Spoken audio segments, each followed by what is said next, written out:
Sir, ஜெர்னலிஸ்டுங்க எல்லாரும் வந்து ரெடியா இருக்காங்க. கொஞ்சம் நிதானம் தவறாம பதில் சொல்லுங்க சார். பாத்து மெதுவா. கேளுங்க.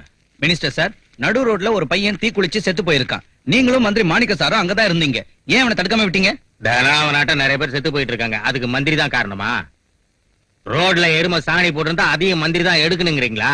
ஸ்டெடியா இருக்கிறேன்னா சிஎம் அந்த ஸ்டூடெண்ட்ஸ்ங்கள ஆல்ரெடி ஸ்ட்ரைக் விஷயமா பேச்சுவார்த்தைக்கு கூப்பிட்டிருக்காங்க.